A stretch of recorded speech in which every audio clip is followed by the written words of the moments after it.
Hello, everyone, and welcome to our next codon ring, the Ring of Illuminati. And no, we don't mean conspiracy theories and the Illuminati. What we're talking about here is the ring of the illumined ones, or the ring of enlightenment, and those who have discovered the hidden secrets of reality. And so this ring consists of two gene keys, 44 and 50. And 50 is already active. We're in it right now. It's coming in between the previous codon ring of illusions. So they're kind of all bunched together this time around. Gene key 50 is October 20th to the 24th, so one more day. And 44 will be active October 31st to November 4th. Now, these two gene keys, the 44 represents karmic relationships, all relationships, particularly the intimate ones. And at the shadow frequency, becoming the victim of isolation, where we don't see how everything and everyone is connected, and we separate ourselves, we become isolated. And gene key 50 representing cosmic order. And at the shadow frequency, it's becoming the victim of external or environmental disharmony, or I would say victim of not seeing the equanimity of all things, where we like to see ourselves above others, living in hierarchies. So this is what these two gene keys, are about. And so the ring of Illuminati, or the ring of enlightenment, destroys all of those things because it brings you to the connectedness of all things, which we will get to. So, of course, as you already know by the title of this video, what is the Hebrew letter that all of these gene keys in this ring are descendants of? And that is Hebrew letter 13, also known as Mem or Mom. Now, before I speak about number 13, and the qualities of number 13, because she is also called the Divine Mother. And if you recall, perhaps from previous codon rings, Hebrew number 2, Bet, was also called the Divine Mother.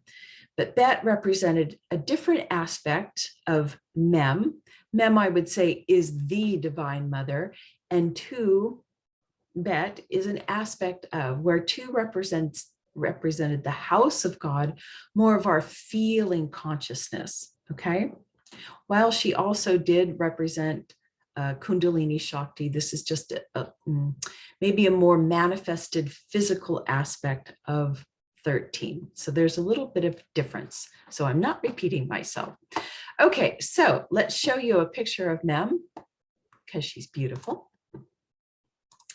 Here she is. Righty, and so the first thing I want to say about Mem is 13 is one of the 3 mother letters of the Hebrew alphabet. And the 3 mother letters represents the 3 elements of air, water, and fire. Air being Aleph, which is 1, and of course, and Mem, which you'll find out, of course, is water, 13, and then fire would be number 21, also known as Shin. So she's a very important number, one of the 3 mother letters, or the 3 rays of creation, one of the 3 major elements. Okay, so what does Mem represent? In this form, well, in general, she represents water, or the ocean, or the sea, as well as relating to a day. She represents, in this form, closed circuit here, she represents absolute reality. And in this form, because in this form she is written at the end of a word, she represents the final ending. And metaphorically, at the end of the day, at the end of your incarnation cycle in physical form, you return to absolute reality. So she represents the unmanifested mother, whereas 2 represented a more manifested mother. She is also known as the limitless, the unknowable, and the unspeakable. She is the superior waters. And there isn't much to say about 13, really symbolically, because she is the unspeakable and the unknowable, right? It's the Taoist saying, if you can talk about it, that isn't it. So we'll kind of hopefully make this a much shorter video than last time. So this is the superior waters.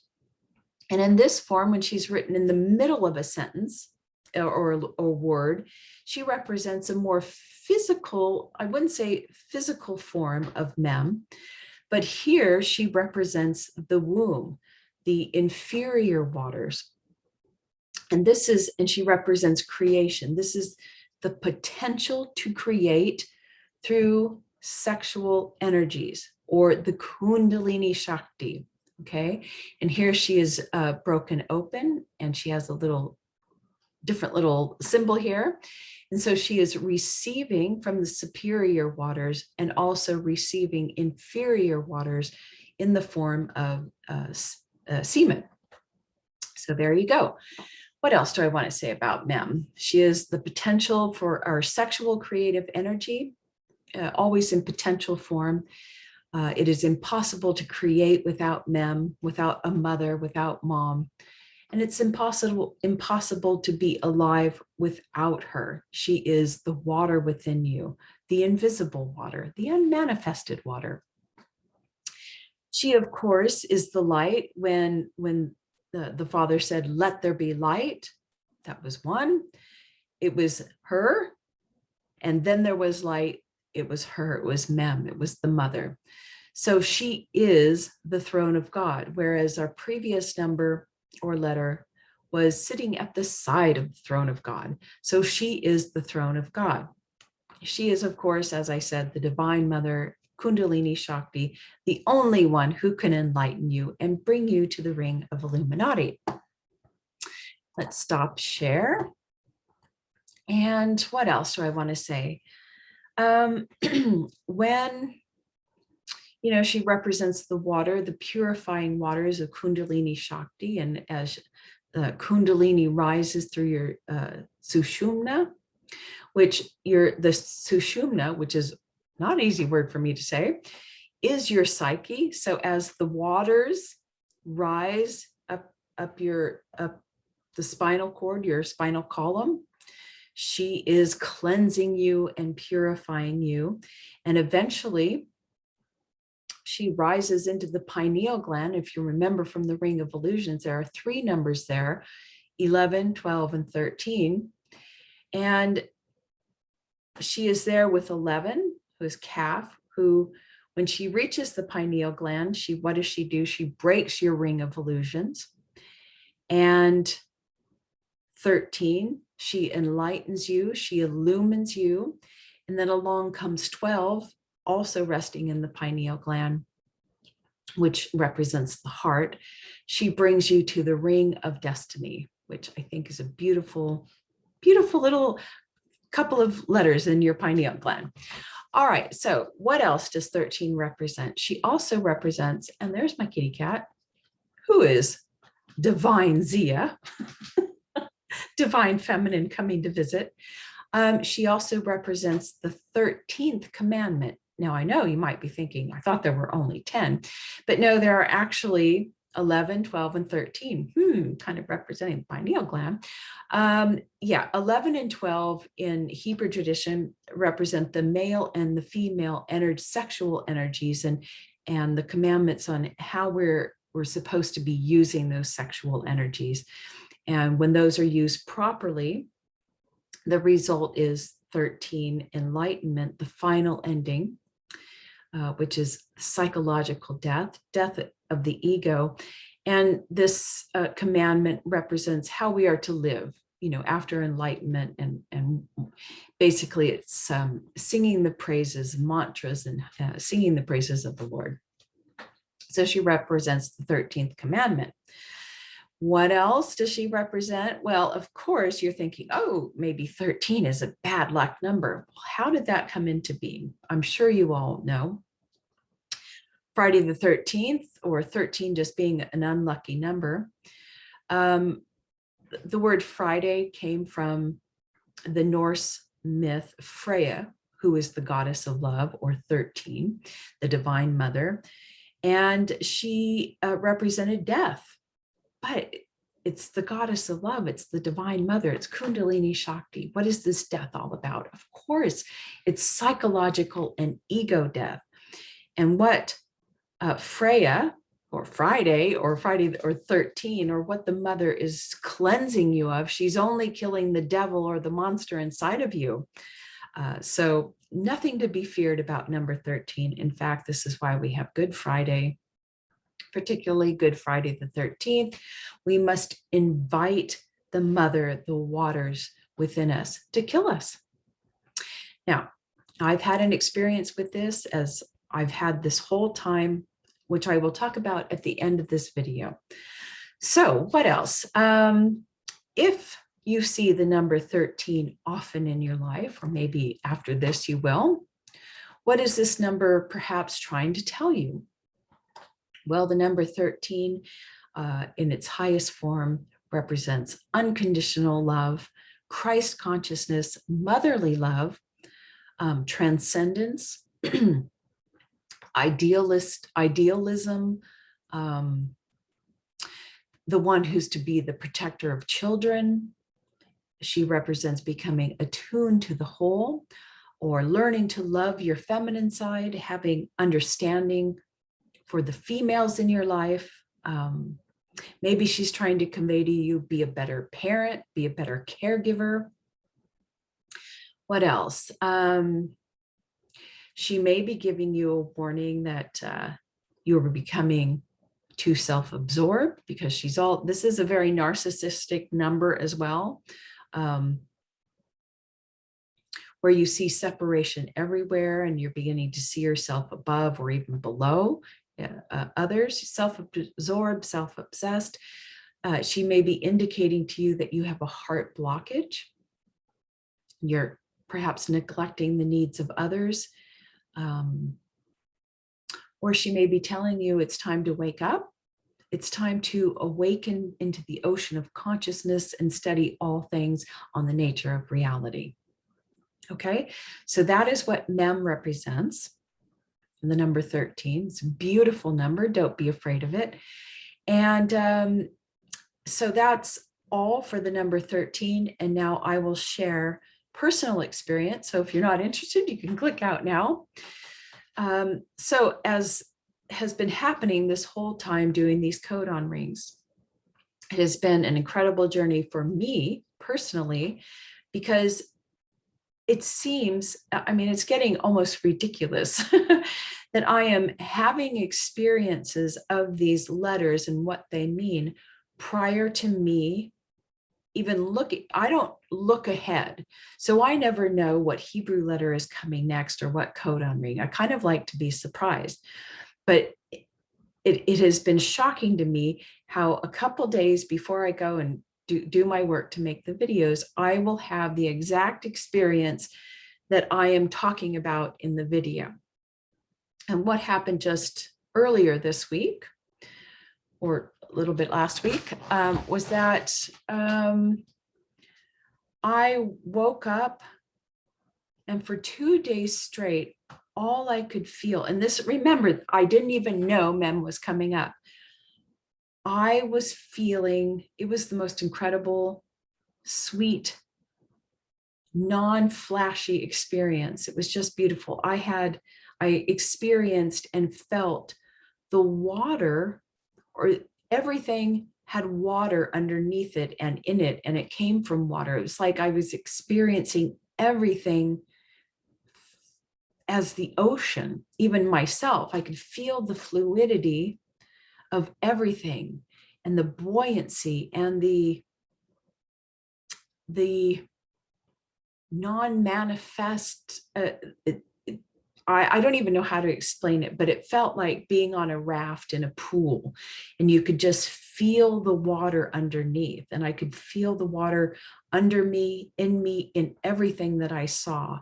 And it was just so precious. It wasn't glamorous, it wasn't shocking, but it was the most precious, beautiful, sweetest 2 days of all the crazy experiences I've had. I think this was the most beautiful, because it just it was tapping into absolute reality. And you can't even describe this water because it's like the invisible fabric behind everything that has fluidity to it. Nothing seemed tight and solid. And it was beautiful and gentle and precious. And then after that beautiful experience, it was like all hell broke loose. Suddenly, my meditation, I couldn't meditate. I didn't want to meditate. I was feeling sick. It was like, something's happening here. And I'll tell you what happened. For 2 days, 2.5, 3 days, I felt absolute terror, and I can still feel the terror in myself now regarding meditation. I couldn't do it. I couldn't meditate. And then when I was going to meditate, terror I was scared to death. I was shocked that this was happening. I didn't know what was happening, but I guess underneath, I guess I did. It was terror, but I forced myself to go into meditation. And this lasted for 2 days, this terror. I couldn't meditate. I was doing everything to distract myself. Anyway, went into meditation, and I'm not going to say, and I'm not willing at this point, because I think perhaps this was just a glimpse, but this terror was, the terror was the fear of dying, which of course was coming from the ego. I've never experienced anything like this. Oh, and I also had a dream of dying. Somebody was stalking me, and I was in my room, and I was like, it was like a stalker horror murder mystery thing. And I was just about to be killed, and then someone rescued me. So this is all documented in enlightenment stories. I am not going to say, I just get to have a feeling that I was experiencing this in order to convey it and share it with you. I'm not saying that anything happened, but dreams of death and this terror going into meditation, something is up. The ego is scared. It's facing its own death. And it absolutely did. And during one of the meditations, when I went to find Karen or Kat, they did not exist. And it did kind of leave me I was existing in some, I don't even know, like nothingness. And this terrified me. This nothingness terrified me for a while, even though I knew it was absolute freedom and absolute reality. I don't know if it terrified me so much as it was like, I don't like this.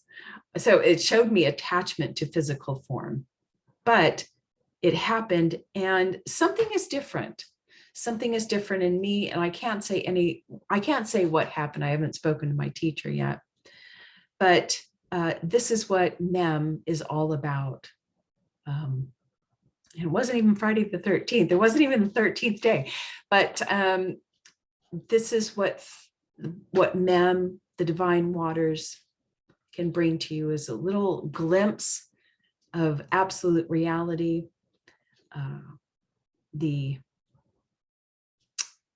impermanence of everything, and how nothing in this world seems important to me anymore. It's very weird. And the beauty of the water behind everything was something I'll never forget. And I hope that it comes back eventually.